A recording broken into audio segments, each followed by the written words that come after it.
Welcome to another episode of The Pipeline. My name is Carlos Concepcion, and today I'm very excited to have Ms. Megan Probst, owner of the Probst Group, a compass luxury team that focus on Lauderdale by the Sea and the Fort Lauderdale luxury market. It is my pleasure to have you here today, Megan. Please tell us a little bit more about you and how you started on the business. Thank you, Carlos, and thank you for having me. Like you said, we've been chatting for probably a decade now. In the beginning of when I started, but my name is Megan Probst. I'm the principal for the Probst Group at Compass. I'm a founding agent for Compass South Florida. It's been a very exciting past 6 years with Compass. We entered the market and we've grown tremendously. But our team specifically focuses on Broward County and Miami-Dade. We specialize in waterfront properties and new development projects as well. I'm actually a native to South Florida. Been here since I was 4 years old. I was born in Jamaica, actually. That's a whole nother story, but my father was a real estate developer. So even though I tried to get out of real estate, it was never on my mind. Always wanted to be a real estate attorney, I think, would have been the main direction I was focusing on. I had a really great experience after 2 years in New York in the fashion industry. And then I had a very positive relationship with an agent. And from that day forward, I got my real estate license and I've been full time. So that was 2010. 2010.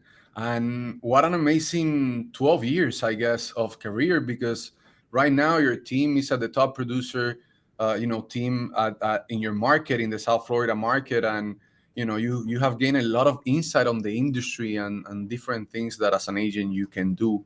I actually have a question for you, and is when was the time that in your career you saw benefit on going digital?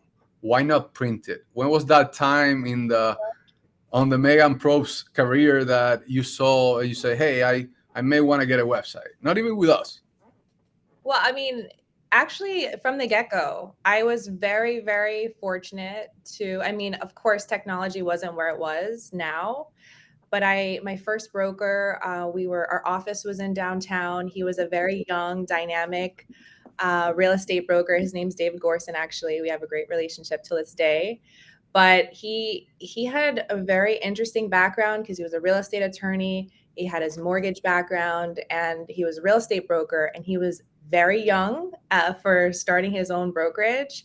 And our model was really focusing on the University of Miami.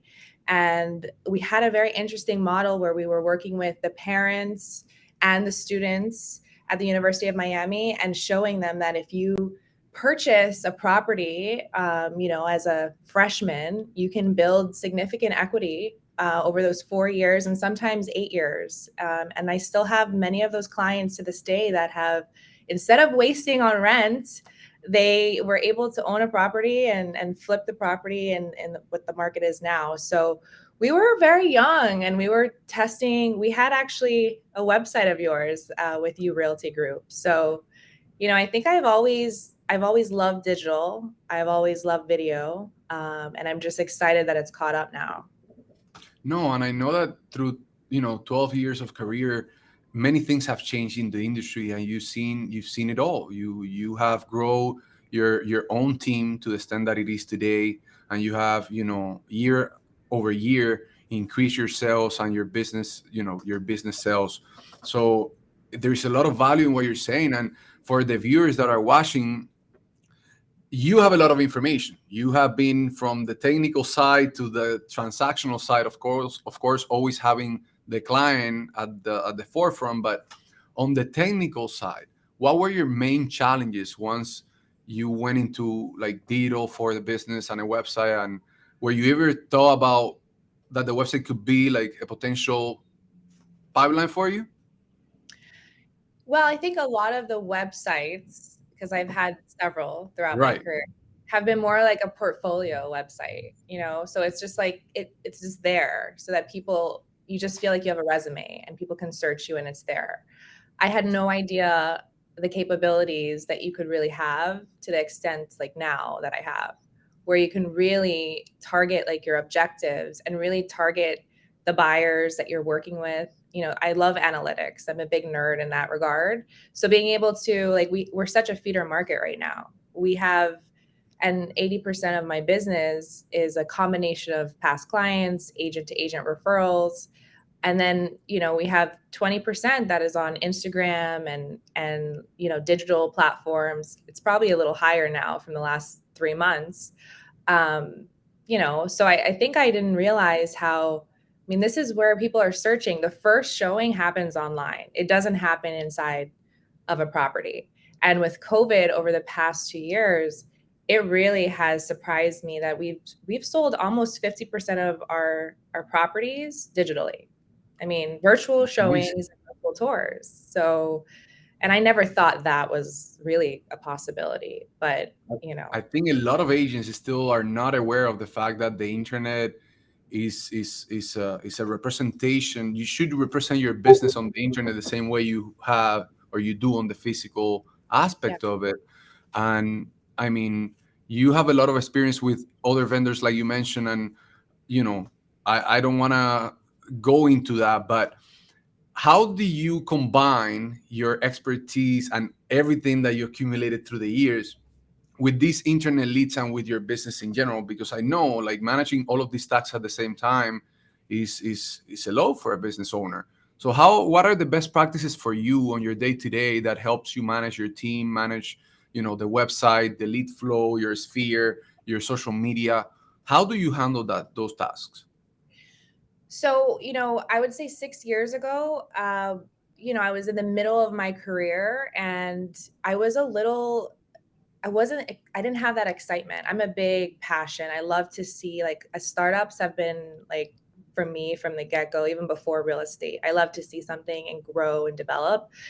So the market, it was kind of stagnant. It was like the same process. The mailers would come in the mail and you would see the for sale sign. And I was just like, I don't know if this is the career for me. And then Compass came into the picture, and I started seeing very modern, fresh marketing and digital, and it's a technology firm as well. And the background, the story just called me. And when I went to their headquarters and in New York, and I saw what they were doing, that they had software engineers, like, I've never seen a company that actually has floors of software engineers and the top marketing directors from luxury brands that are assisting agents, and then agent experience managers, and the products that they've rolled out in the past 5 years. So number one, I'm aligned with Compass for a reason. I've grown my business every year because of the tools that they provide. But I would say number one is your CRM. Any agent that starts, you actually have a great opportunity to start on the right foot, where you can organize and tag your database, and your CRM is tagged to your website, and it's tagged to everything you do on a digital platform. So, we also have a business tracker where I know where our lead pipelines are, similar to, like, the website backend. So I think you need to have a CRM, and you need to be able to track the sources of your leads, and you need to track where your buyers are in the process, because Definitely, that's how definitely. you know how your, like, hot sheet is, like, who needs the attention the most, and how you can get And them from point A to B, C, D, and then to the no, final. and coming from you, that's extremely important for our listeners and our viewers, because how do you decide what are the right tools? You have such an amazing company that you work with, which is Compass, which is at the forefront of sales and innovation throughout the nation. But at the same time, you're working on your brand as an agent, which is important to you and for your team. And you're providing your agents with these other technology tools that are out there, right? Yes, If you absolutely. were a new agent today, with all of the experience that you have, with all of the vendors that you work with, what would you recommend a starting agent to look for when they're in the beginner stages of trying to represent their brand online, Trying to represent their brand online, their or, like, brand, or grow their business or increase their. yeah, Yeah, if you're starting off it as an agent, you definitely don't do it alone. This is, especially this market right now. I forgot the stats, but it's the top search engine for for careers was real estate agent. People think now, because, work from home and real estate is an easy career. It's so dynamic and there's so many steps. I mean, I wish I had this chart that I found the other day, and it shows all the steps that no one sees behind the scenes of working with a buyer or seller. There's so many. It's so intricate. And if you're an agent starting off, align yourself with a team. That was the best decision I made, was really having a mentor who's there for you throughout the steps, because I learned something every day in this industry. It never surprised. I wake up and I'm like, wow, that was an interesting day, So have a team, have someone who does training and support. And in terms of digital, I would say really be careful with what you put out there, because once it's out in the web, it's there, it's not going anywhere.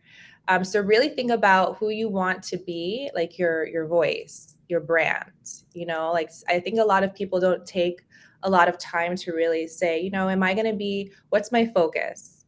What's my voice? And then really have a nice mix of content that you're feeding. Not everyone wants to just hear about just listed, just sold.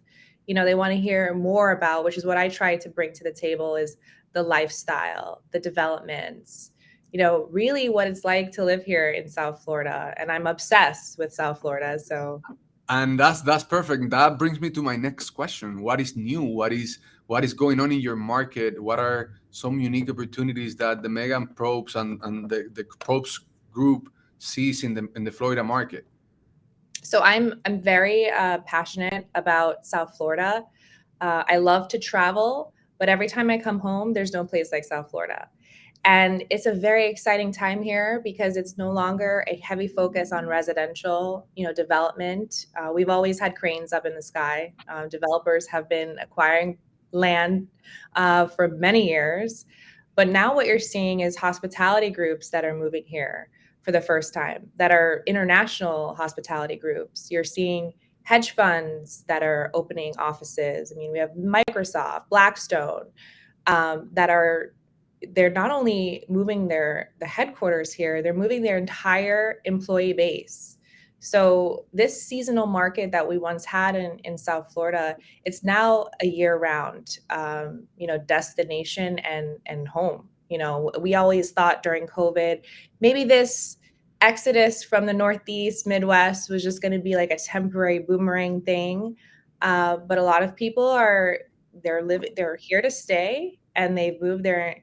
I mean, their kids are in the schools down here in South Florida. They've made friends. They've started to now, let everyone know that they're here in South Florida. And I have many clients who have made that relocation. And then now, do you see any particular market that is more like propense to move down? Do you see any spike in activity from any particular market outside of Florida? So we will always have the Northeast. I mean, that's like, we're the little Manhattan here, especially in downtown Brickell. But I just got back from Boston. We had a really wonderful mini retreat there in Boston. And I was really excited because I had never visited Boston. And we have so many clients, and they're lovely. All my clients from Boston, by the way. You can all come. So Boston, Chicago has been really at the forefront the past year. And then we're starting to see California, which, California was very hesitant for a while. They typically wouldn't make it all the way to Florida, but that's been a strong market. And most recently, Canada has been very, very strong. I mean, they've always loved Broward County, but they're really starting to focus on Miami, Toronto, Quebec, Montreal. So I'll be making a visit, hopefully end of June, to Canada. Never been. Amazing. That's amazing, Megan. I want to say that it's been very, very interesting for me talking to you, especially after the amount of time that we have, worked together. And if there anything else that you would like to share with the viewers that are seeing this show, anything that you want to share about, any additional piece of information that you want to share with us? I would just say, right now it's a very interesting time in our market. It's very important to work with a professional agent that has relationships. I'm on the board of realtors for the Miami Association, and we're the largest association with 55,000 members. There's a lot of agents who, they're not full time, so it's very important to align yourself with someone who has the relationships, who knows how to navigate. We have a huge shortage of inventory right now and a lot of demand. So we have a lot of intricacies with the sellers trying to figure out what they're going to do with their properties, and buyers trying to navigate this market. So there's a lot of great tools that have been rolled out, to help our buyers and sellers. Make sure that you do your research. And on the flip side of things, I have to talk about new development in residential. We have incredible iconic projects that are coming, Waldorf Astoria, Cipriani, the Ritz-Carlton. I'm very excited about that. We've aligned ourselves with some of the best developers here. So if anyone is interested in information on new development projects, the next cycle is happening. So I would say by 2025, our skyline is going to look very, very different. That's extremely exciting for your market. And we're going to share your website link here for anybody that may want to get in contact with you. So again, I want to thank you for being here. Thank you for your time. I can't wait to do this again. I know that we're going to have so much to talk about the next time. But Yes. thank you so much, Megan, for your time, and really appreciate it.